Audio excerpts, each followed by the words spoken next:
जब हम राजस्थान के बारे में सोचते हैं तो जहन में क्या आता है? शायद महल, रेगिस्तान, ऊंट, है ना? लेकिन इसकी एक और कहानी है। एक कहानी जो है भीषण गर्मी की, और फिर उसी गर्मी से पैदा होने वाली जीवन देने वाली बारिश की। ये एक पूरा ड्रामा है, एक चक्र है। तो चलिए आज इसी दिलचस्प मौसम के विज्ञान को थोड़ा समझते हैं। 48 डिग्री सेल्सियस। जरा सोचिए इस नंबर के बारे में, महसूस कीजिए इसे। ये वो तापमान है जहां राजस्थान के कुछ हिस्से गर्मियों में उबल रहे होते हैं, एकदम अपने चरम पर। अच्छा, अब जरा इस मैप को देखिए। ये जून के महीने में राजस्थान की गर्मी की पूरी कहानी बता रहा है। ये जो लहरदार लाइनें दिख रही हैं ना, इन्हें कहते हैं आइसोथर्म्स, या हिंदी में समताप रेखाएं।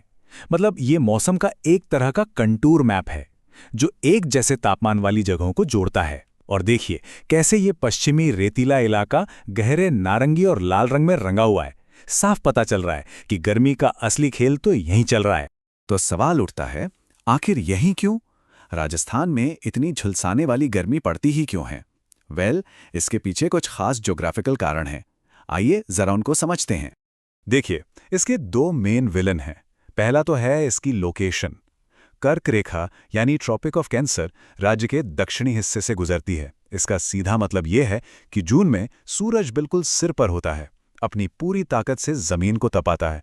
और दूसरा विलन, वो है यहाँ की मिट्टी। पश्चिमी राजस्थान की रेतीली मिट्टी ना बिल्कुल एक तवे की तरह काम करती है, धूप को सोखती है और फटाक से गर्म हो जाती है। बस इन दोनों का जो कॉम्बिनेशन है वही जून को सबसे गर्म महीना बना देता है और चूरू जैसी जगहों का नाम देश के सबसे गर्म इलाकों में शुमार कर देता है। लेकिन कहानी सिर्फ गर्मी पर खत्म नहीं होती। यहां से तो असली ट्विस्ट शुरू होता है। ये जो जबरदस्त गर्मी है, ये सिर्फ तापमान नहीं बढ़ाती, ये पूरे के पूरे वायुमंडल का खेल ही बदल देती है। इसका विज्ञान बहुत सीधा सा है।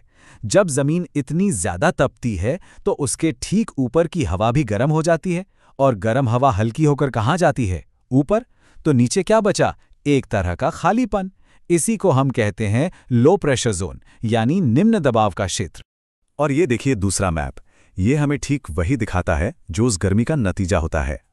जुलाई आते आते पश्चिमी राजस्थान एक बहुत बड़े लो प्रेशर एरिया का सेंटर बन जाता है। ये जो गोल गोल लाइनें हैं ना, ये यही दिखा रही हैं। यहाँ दबाव 997 मिलीबार से भी नीचे गिर जाता है। अब याद कीजिए, ये वही इलाका है जो पहले वाले मैप में सबसे ज्यादा लाल था। तो मतलब साफ है, जहां सबसे ज्यादा गर्मी वहीं सबसे कम दबाव। ये एक ही सिक्के के दो पहलू हैं। हाँ, और ये जो लाइनें हमने अभी मैप पर देखी, इन्हें आइसोबार या समदाब रेखा कहते हैं। बस ये उन सभी जगहों को जोड़ने वाली एक लाइन है जहां हवा का दबाव एक जैसा है। इससे हमें प्रेशर का पैटर्न समझने में आसानी होती है। तो ठीक है, जमीन पर एक बड़ा सा लो प्रेशर एरिया बन गया। अब क्या वायुमंडल चुपचाप देखता रहेगा? बिल्कुल नहीं। अब होता है एक्शन का रिएक्शन, एक जबरदस्त प्रतिक्रिया। देखिए, प्रकृति को ना खालीपन पसंद नहीं, तो ये जो लो प्रेशर जोन है, ये एक बहुत बड़े वैक्यूम क्लीनर की तरह काम करने लगता है और अपने चारों तरफ से भारी ठंडी हवा को जोर से अपनी ओर खींचता है।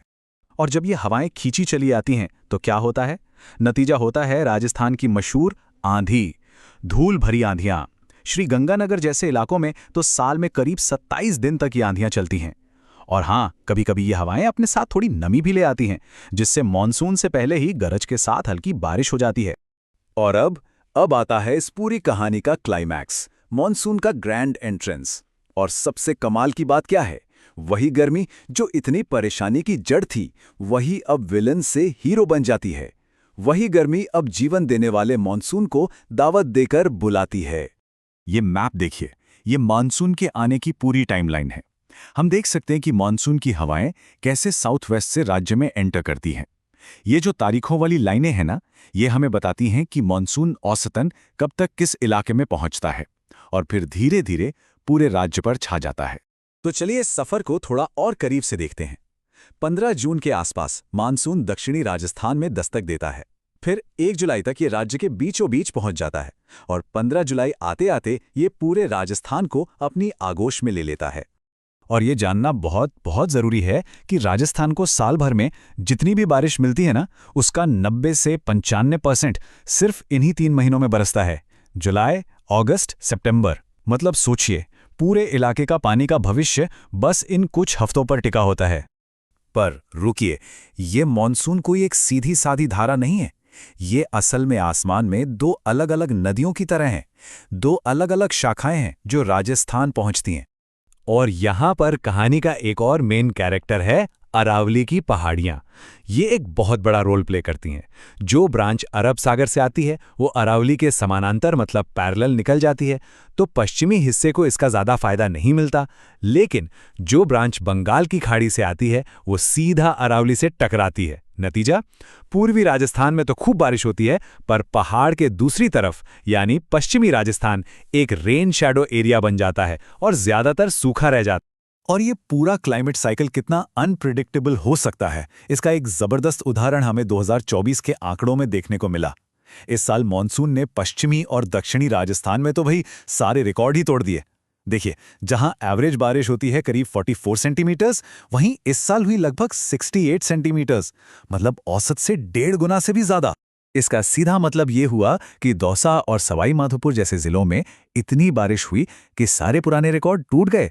ये दिखाता है कि मॉनसून का मिजाज कितना बदल सकता है, कितना अप्रत्याशित हो सकता है। तो इस पूरी कहानी का सार क्या है? सार यही है, राजस्थान की वो झुलसा देने वाली गर्मी जिसे हम कोसते हैं, वो सिर्फ एक मुसीबत नहीं है, बल्कि वही वो इंजन है जो जीवन देने वाले मॉनसून की ट्रेन को खींच कर लाता है। ये प्रकृति का एक कमाल का बैलेंस है ना? लेकिन एक बड़ा सवाल मन में रह जाता है।